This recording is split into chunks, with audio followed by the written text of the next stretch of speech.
അസ്സലാമു അലൈക്കും വറഹ്മത്തുള്ളാഹി വബറകാത്ത്. പ്രിയപ്പെട്ട കൂട്ടുകാർ, നൂറെ ഹബീബിൽ ഓരോ ദിവസവും നടക്കുന്ന ലൈവിൽ പറയുന്ന ചില കാര്യങ്ങൾ ആ നൂറെ ഹബീബിൻ്റെ ഫലമായിട്ട് സംഭവിക്കുന്ന ചില നല്ല കാര്യങ്ങളെക്കുറിച്ചൊക്കെ ഞാൻ 2-3 ദിവസമായിട്ട് വീഡിയോ കണ്ടിന്യൂസ് ആയിട്ട് ചെയ്യുന്നുണ്ട്. ഇൻഷാ അല്ലാഹ് ഇന്നും തങ്ങൾ നൂറെ ഹബീബിൽ വന്നതിൻ്റെ ഫലമായി അവിടുത്തെ ദിക്ർ സ്വലാത്ത് ചൊല്ലിയതിൻ്റെ ഫലമായിട്ട് അള്ളാഹു നൽകിയ ആ നിഅമത്തിനെ കുറിച്ച് പറയുന്നുണ്ട്. വീഡിയോ മുഴുവനായിട്ട് കേൾക്കുക, എന്നാലും അത് മനസ്സിലാവുള്ളൂ എന്താണെന്നുള്ളത്. ഇൻഷാ അല്ലാഹ് അത് മാത്രമല്ല, നൂറെ ഹബീബ് നടത്തിയിട്ടുള്ള കുറേ കാര്യങ്ങൾ ഞാൻ പല വീഡിയോയിലും പറഞ്ഞിട്ടുണ്ട്. എന്നാലും ഞാൻ എൻ്റെ വീഡിയോയിൽ കാണിക്കാത്ത ചില വീഡിയോകൾ, മക്കളെ സംരക്ഷിക്കുന്നുണ്ട്, കുറേ മക്കളെ കല്യാണം കഴിപ്പിച്ച് കൊടുക്കുന്നുണ്ട്, അങ്ങനത്തെ കുറേ സംഭവങ്ങളിൽ പെട്ടത് ചിലത് ഞാൻ ഇടയ്ക്ക് വെച്ച് വീഡിയോ പോസ്റ്റ് ചെയ്യാൻ വിട്ടുപോയ സംഭവങ്ങളുണ്ട്. അതിനെക്കുറിച്ച് ഇൻഷാ അല്ലാഹ് നാളത്തെ വീഡിയോയിൽ ഉണ്ടായിരിക്കും. എല്ലാവരും വീഡിയോ മുഴുവനായിട്ട് കാണുക. ഇന്നത്തെ വീഡിയോ മുഴുവനായിട്ട് കണ്ടതിന് ശേഷം അഭിപ്രായങ്ങൾ രേഖപ്പെടുത്തുക. എന്തായാലും വളരെ ചെറിയൊരു വീഡിയോ ആണ് അതിലുള്ളത്. 2-3 ആളുകൾക്ക് നൂറെ ഹബീബിൽ വന്നതിന് ശേഷം കിട്ടിയ നിഅമത്തിനെക്കുറിച്ച്, അള്ളാഹു നൽകിയ ആ ഒരു വിജയത്തെക്കുറിച്ച് സംസാരിക്കുന്നുണ്ട്.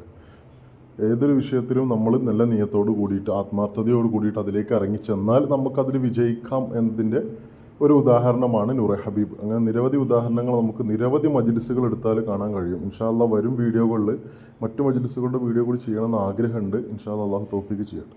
അപ്പോൾ പ്രത്യേകിച്ച് പറയുകയാണെങ്കിൽ അറിവിൻ നിലാവ്, കുറേ മുമ്പ് ലോക്ക്ഡൗൺ സമയത്ത് ഫസ്റ്റായിട്ട് ഫേമസ് ആയിട്ടുള്ള ഒരു യൂട്യൂബ് ചാനലാണ് സഫാൻ സഖാഫി ഉസ്താദിൻ്റെ.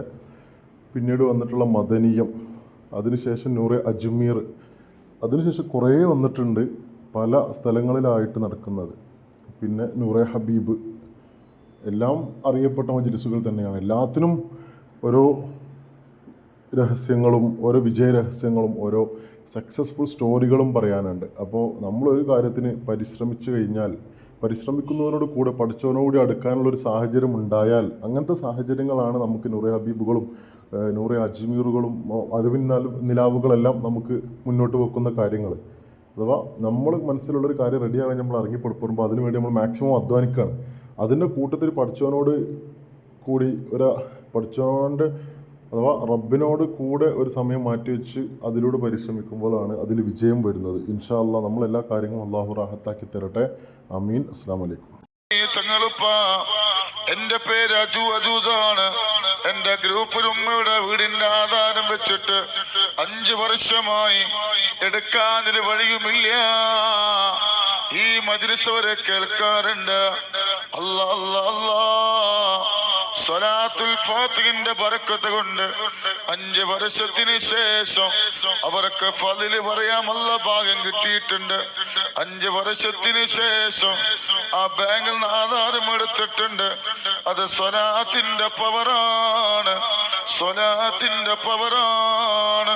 അല്ലാഹു അക്ബർ, അല്ലാഹു അക്ബർ, അല്ലാഹു അക്ബർ, ലാ ഇലാഹ ഇല്ലല്ലാഹു, അല്ലാഹു അക്ബർ, അല്ലാഹു അക്ബർ, വലില്ലാഹിൽ ഹംദ്. അല്ലാഹുമ്മ സല്ലി അലാ സയ്യിദിനാ محمد الفاتح لمغلق والخاتم لما سبق ناصر الحق بالحق والهدي إلى صراطك المستقيم وعلى آله قدره ومقداره العظيم. മനോഹരമായ ഫളിലാണ് ഇത്, അനുഗ്രഹമാണ്. ഈ മജ്ലിസ് ഒരു അനുഗ്രഹമാണ്. എന്ത് ചോദിച്ചാലും ഉത്തരമാണ് റബ്ബേ. ഒരു കൂടെപ്പുറപ്പ് പറഞ്ഞത് കേട്ടോ, സൗദാ മച്ചിങ്ങല് സുബ്ഹാനല്ലാഹ്, തങ്ങളിപ്പ എന്റെ ഗ്രൂപ്പിലെ സഹോദരിക്ക് മക്കളുണ്ടായിരുന്നില്ല. അവർ തങ്ങളെ കാണാ കൊടക്കാട് വന്നിരുന്നു. അവിടുന്ന് മക്കളുണ്ടാകുമെന്ന് പറഞ്ഞു.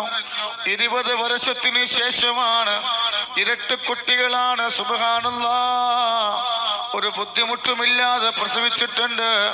സ്വലാത്തിന്റെ പവറാണ്, സ്വലാത്തിന്റെ പവറാണ്.